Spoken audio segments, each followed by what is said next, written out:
Bonjour à toutes et à tous. Aujourd'hui, je vous fais une 6e vidéo déjà sur la série de cet été pour vous expliquer pourquoi moi je fais le lien entre yoga et développement personnel.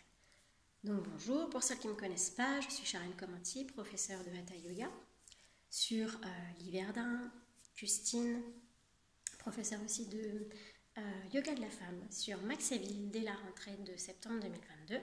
Et donc je vous fais cette 6e vidéo pour vraiment faire le parallèle aujourd'hui entre le yoga et le développement personnel. Pourquoi moi j'y vois justement un point commun. Donc déjà je vous rappelle ce que c'est que le yoga. J'ai fait donc des vidéos précédentes là-dessus, je résume rapidement. Le yoga c'est vraiment une activité qui nous permet de couper les pensées automatiques du mental. Parce qu'on sait tous qu'on fonctionne de manière automatique toute la journée. Surtout quand on est au travail ou le soir quand on doit réaliser des tâches ménagères en plus de tout le reste. Ça, c'est la partie automatique.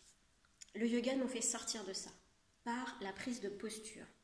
Parce que les postures, soit elles sont nouvelles et vous ne les connaissez pas, donc il faut que tout votre squelette s'adapte, soit elle n'est pas confortable pour vous, et il va falloir justement que tout ce corps s'adapte à nouveau pour trouver le confort d'un inconfort de départ. On coupe du coup les pensées automatiques en ajoutant en plus de la pratique posturale une respiration particulière ou un point de concentration particulier. On va associer aussi dans la pratique, dans la séance, le chant, le son, la méditation. Je sais que tout le monde n'est pas adepte de la méditation et pour certains c'est très difficile de rentrer en méditation. Le but n'est pas d'y rester pendant 25 minutes. Quand on est en méditation, même quelques minutes, même 1 minute, ce qui est intéressant, c'est de voir qu'à un moment, tac, on a coupé les pensées automatiques et on est ici et nulle part en même temps. Voilà. Même si ça dure un très court laps de temps. Ce temps-là, vous allez vous rendre compte qu'il y a une différence avec le reste de votre journée ou de votre séance. Donc, c'est en associant la posture, le souffle, les mantras, le son, la concentration, tout ça dans une même séance de yoga, que le mental, en fait, automatique, celui qu'on utilise toute la journée pour fonctionner, il n'aura plus sa place. Vous allez être vraiment concentré sur votre séance. Ça, c'est le yoga. C'est le pouvoir du yoga.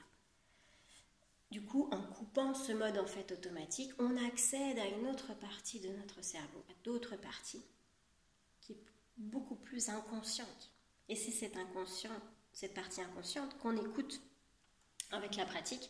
On apprend à l'écouter. Et on découvre de nouvelles choses. Cet inconscient va nous emmener vers d'autres voies. C'est ce que je disais dans une vidéo précédente, je crois que c'est la 3e vidéo, 2e ou 3e vidéo. Quand on pratique le yoga de manière régulière, au bout de quelques mois, une année pour certains, on est différent, on a changé. On voit les choses différemment, on réfléchit différemment, on fait différemment, on parle différemment. Parce qu'en fait, on a accédé à cette partie inconsciente qui, du coup, nous ouvre des portes vers autre chose. Cette autre chose qu'on ne connaissait pas avant, puisqu'on était seulement régi par le mode automatique. Et puis, on a de l'autre côté le développement personnel. Le développement personnel, qu'est-ce que c'est à mes yeux?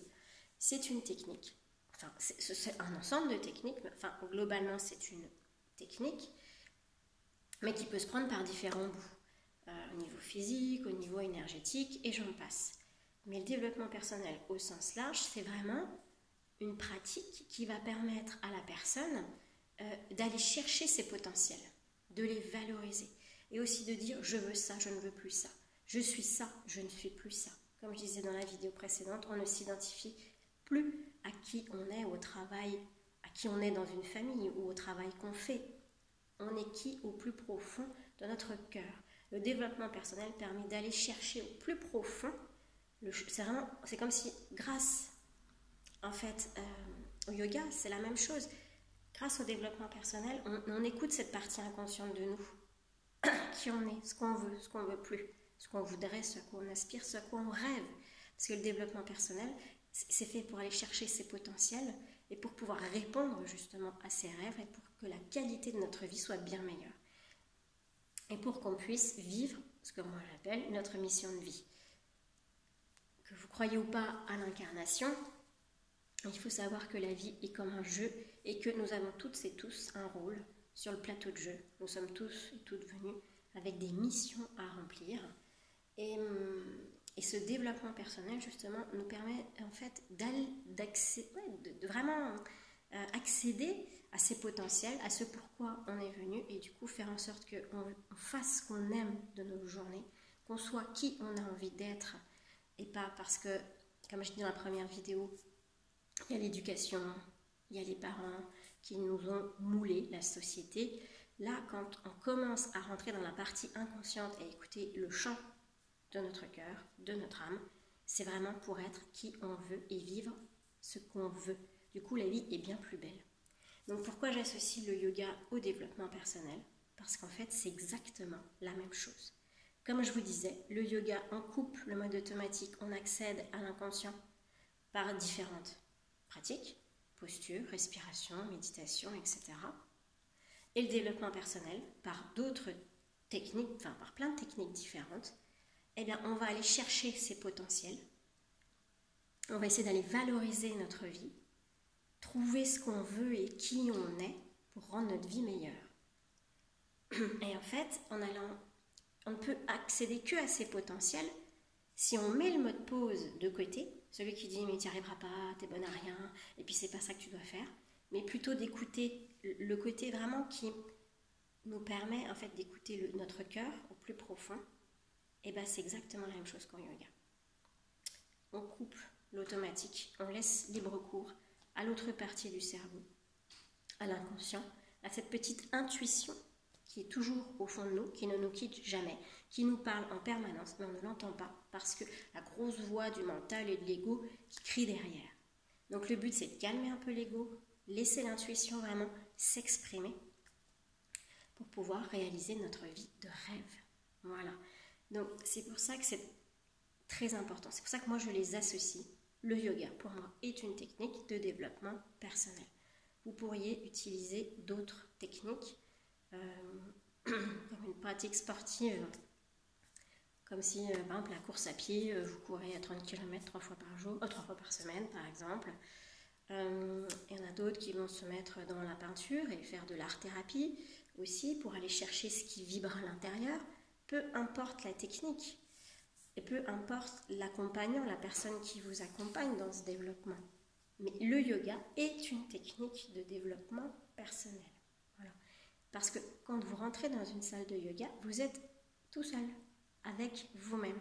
Et quand le prof vous guide dans la séance de posture, de respiration, de visualisation, de méditation, de chant, etc., c'est votre cœur qui parle, ce n'est plus du tout votre ego. Alors au début, il y a toujours un peu d'appréhension, on se compare avec les autres, est-ce que j'ai fait la même posture, est-ce qu'elle est aussi belle, est-ce que je suis allée aussi loin, est-ce que j'ai aussi bien chanté que ma voisine ou mon voisin d'à côté? Et puis très vite ça disparaît, parce que ça c'est encore l'ego qui vous manipule.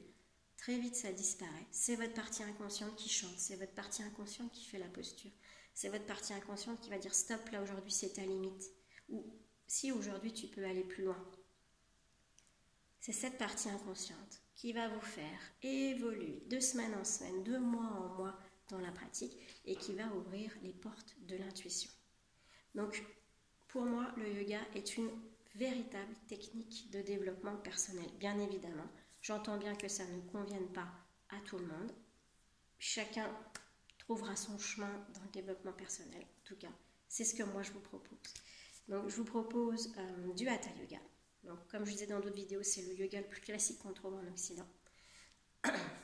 Et du yoga de la femme à la rentrée à Liverdun, le mardi soir à 19h et le mercredi soir à Maxéville à 18h30. Voilà, vous retrouverez toutes les infos dont vous avez besoin pour faire votre choix sur mon site internet charlenecomanti.com.